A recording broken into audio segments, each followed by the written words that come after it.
This is Leetcode number 43, frog jump.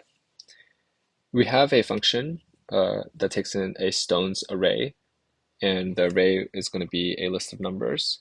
Um, and each number represents the distance that is needed to jump from one stone to another. So this this 1 and 3 means that to jump from stone 2 to 3, you need to, the distance is 2.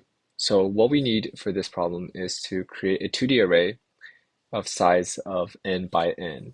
So we're going to instantiate dp equals new array of n dot fill with zeros, and then we want to map over that. And for each of those inner arrays, we want to set them to be false, because the goal of this 2D array is for the first for dp of ij means that for stone for stone I, can we jump there with a distance, with a jump of j units? Like, is it possible?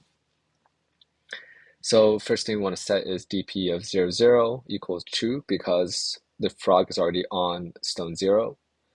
And then we want to do two loops. The first loop is going to be from I, which is 1, until I is less than less than n and I increments. We want to do 1 because we are already on stone 0. So we want to look at the second stone all the way until the last stone. For the inner for loop, we want to look at j, but j is going to be I minus 1. And then while j is greater than or equal to 0, we want to decrement j, because we want to see, can we jump to I from j? And remember, j is on the left of I. Inside of the inner for loop, we have a distance that we set, and we will set distance to be equal to stones of I minus stones of j. Now we have an if check. If distance is greater than j plus 1, then we break, because it's out of the bounds of a given jump.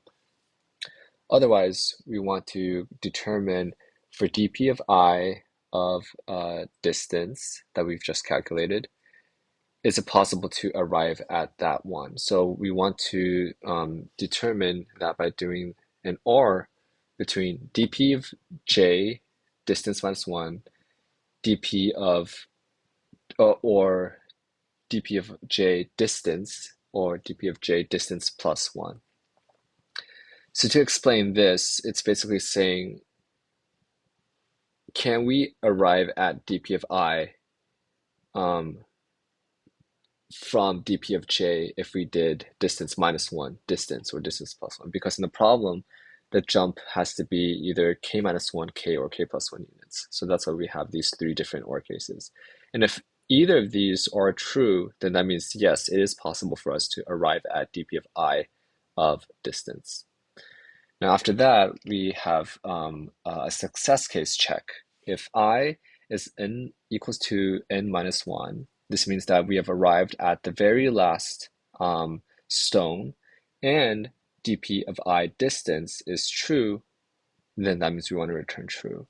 Now dp of I of distance, remember, as we've been going through and setting dp of I of distance, it's possible for this to be false, in which case we would just return false, because we weren't able to get to the very last stone. But if we were, then we would set it to true, and we would return true overall.